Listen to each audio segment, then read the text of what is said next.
Horror कहानियाँ TV. गूंज। रात के ठीक 1 बजे तेज बारिश और कड़कड़ाती बिजली में अपने घर की बालकनी में खड़ी सुमन खोई खोई कुछ सोच रही थी। अंदर आ जाओ ना। उसके घर के अंदर से आवाज आती है। तब भी सुमन काले अंधेरे में खड़ी न जाने किसका इंतजार कर रही थी, जिसमें से एक औरत अपने 2 बच्चों के साथ उसके पास वाले घर में लाल रंग की एक कार से उतरती है और बारिश में भागती हुई सामने वाले घर में चली जाती है। हेलो, कौन? मेरा कुछ सामान तुम्हारे पास है, लौटाओगी नहीं? आपका क्या सामान? कौन है आप? और मैं तो इस घर में कुछ सेकंड्स पहले ही आई हूँ। आपको यहाँ का नंबर कैसे पता चला? मम्मी, हो सकता है कि जो फैमिली यहाँ पहले रहती हो ये कॉल उनके लिए हो। नहीं नहीं, ऐसा नहीं है। बाहर कड़कड़ाती बिजली एक अनजान आदमी के फोन ने नेहा को डरा दिया था। वो फौरन कॉल रख देती है। चलो बच्चों, कमरे में चलते हैं, मैं तुम्हें सुला देती हूँ। पर यहाँ इतने अंधेरे में तो कुछ भी नहीं दिख रहा। मम्मी, फ्लैश लाइट ऑन करो ना। नेहा फ्लैश ऑन करती है, जहां उसे ऊपर जाने की सीढ़ियां दिखती हैं और चारों तरफ सफेद कपड़ों से ढके हुए फर्नीचर। तभी नेहा की 3 साल की बेटी उससे कहती है, मम्मा घोस्ट। नो माय लव, ये तो व्हाइट क्लोथ्स हैं। चलो ऊपर, मम्मा आपको स्टोरी सुनाएगी। सुननी है ना? चलो चलो चलो। नेहा स्ट्रॉबेरी को गोद में उठाती है और रोहन के साथ सीढ़ियां चढ़ना शुरू करती है। एक एक कदम उसे ऐसा एहसास हो रहा था मानो वो सीढ़ियों पर नहीं दलदल में कदम रख रही हो। ये मेरे पैर सीढ़ियों में धंस क्यों रहे हैं? बहुत देर चलने के बाद सीढ़ियां खत्म होती हैं। ऐसा लग रहा है मानो मैं जन्म से बस चल ही रही हूँ। जैसे तैसे थकी हारी नेहा ऊपर कमरे में पहुंचती है। जैसे ही फ्लैश बेड पर पड़ता है, वो देखती है कि उसके दोनों बच्चे पहले से ही बिस्तर पर सो रहे हैं। मेरा सर चकरा रहा है। बच्चे तो मेरी गोद में थे, यहाँ कैसे आ गए? और वो भी मुझसे पहले।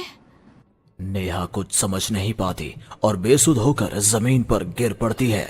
अगली सुबह उसकी आंखें सूरज की किरणें चेहरे पड़ने से खुलती हैं। नेहा बालकनी में जाती है, जहां उसे सुमन अपने बालकनी में खड़ी दिखती है। ऐसा लग रहा था मानो सुमन रात भर से वहीं खड़ी थी। सुमन नेहा को मुस्कुराकर देखती है। हेलो, मैं यहाँ कल ही शिफ्ट हुई हूँ। मेरे हस्बैंड का यहाँ ट्रांसफ़र हुआ है। आसपास कहीं घर ही नहीं मिला, तब 40 किलोमीटर दूर यहाँ ये घर मिला। आप यहाँ पर कब से हैं? पता नहीं, सालों हो गए, यहाँ कोई आया ही नहीं। पर अब तुम आई हो तो राहत सी लगी। आओ ना घर पर। हाँ हाँ, क्यों नहीं, मुझे भी कंपनी मिल जाएगी। वैसे कल रात ना यहाँ कुछ अजीब महसूस किया मैंने। मैं आकर बताती हूँ। नेहा सुमन से मिलने उसके घर जाती है और पिछली रात हुए इंसिडेंट के बारे में उसको बताती है। ये तो कुछ भी नहीं है नेहा। ऐसे तो कई इंसिडेंट्स मेरी एक फ्रेंड के साथ भी हुए हैं और रोज होते ही हैं। सुमन अपनी कार में बैठी अपने नए ठिकाने की ओर बढ़ रही थी। जंगल के बीच से गुजरती वो खुद से कहती है, ये सिविल इंजीनियर्स की लाइफ ना बड़ी मुश्किल है। कहाँ जंगल झाड़ी में रहना पड़ेगा। कार एक घर के पास रुकती है। लीजिए मैडम, हम आ गए। आपको कुछ जरूरत हो तो मुझे कॉल कीजिएगा, मैं ये बगल वाले घर में ही हूँ। सुमन घर के अंदर जाती है। डाइनिंग टेबल पर पहले ही खाना रखा हुआ था, पानी का ग्लास भी, टीवी ऑन ही था। ऐसा लग रहा था मानो अभी अभी यहाँ कोई था या है। चलो, कंपनी अच्छी है, सब अरेंजमेंट्स मेरे आने के पहले ही कर रखे हैं। सुमन खाने की टेबल पर बैठती है, जहाँ 5 लोगों का खाना परोसा हुआ था। ये 5 प्लेट किसके लिए सर्व कर दिया? हाथ है। सुमन अपनी प्लेट से खाना शुरू करती है और उसी वक्त बाकी 4 प्लेटों से भी खाना गायब होने लगता है। प्रमिल, कहाँ हो तुम? प्रमिल!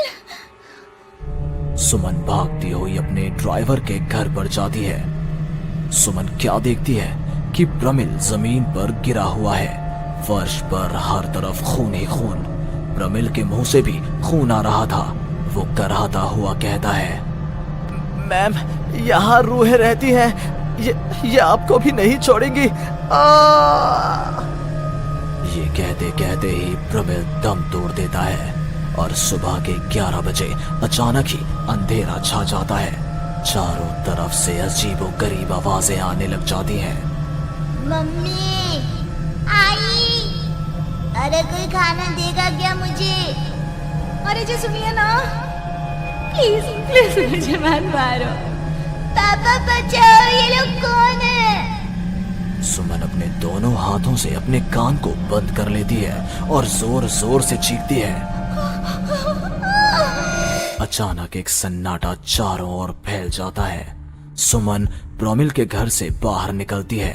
चारों ओर घुप अंधेरा, वो भी कुछ देख नहीं पाती और वापस अपने घर की ओर लौट आती है। इससे अच्छी तो मौत होती, ये मैं कहाँ फंस गई। मम्मा गोदी। अरे सुमन, क्या मरने वरने की बात करती रहती हो? जाओ मेरे लिए चाय बनाओ। ये कौन बोल रहा है? तभी अचानक से घर की लाइट्स ऑन हो जाती हैं। सुमन देखती है कि वो किचन में है।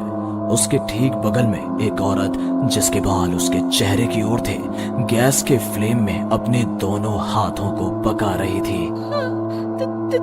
तुम कौन हो? कौन हो तुम? और यहाँ क्या कर रही हो? इनको बहुत पसंद है मेरे हाथों का खाना, तो मैं भी चखवा दूं क्या? कर्कश आवाज में ये कहती हुई वो औरत झट से सुमन के हाथों को आग में डाल देती है। सुमन चीखती रहती है, पर वो औरत उसके हाथों को नहीं छोड़ती। तुम्हारे पेट में एक बच्चा है ना, सुन लिया मैंने। और औरत ये कहती सुमन के पेट पर हाथ फेरने लग जाती है और उसके पेट में हाथ डालकर मांस का टुकड़ा बाहर निकाल कर खा लेती है। मेरा बच्चा। ये तो कुछ भी नहीं, उधर देखो। वो औरत दीवार की तरफ इशारा करती है। दीवार पर खून के ऐसे धब्बे थे मानो नवजात शिशुओं को उसी दीवार पर पटक पटक कर मार दिया गया हो। तभी वहां लगभग 5 साल का एक बच्चा आता है। उसका शरीर पूरा सफेद और आंखें काली थी। माँ, भूख लगी है। वो औरत अपने आग में सेके हुए हाथ को वहीं पास में पड़े चाकू से काटकर बच्चे को खाने को दे देती है। सुमन तो समझो अब मर ही चुकी थी। इतना कुछ देखने के बाद कौन ही जिंदा रह सकता था। अब उसका शरीर भी गवाही दे रहा था। एक कदम भी चलना मुश्किल था। वो दीवार को पकड़ पकड़ कर बाहर हॉल में आती है, जहां डाइनिंग टेबल पर 5 लोगों को बैठा देखती है। बिना सर का एक आदमी टेबल पर अपने बीवी और 3 बच्चों के साथ बैठा था। सभी सुमन की ओर देखते हैं।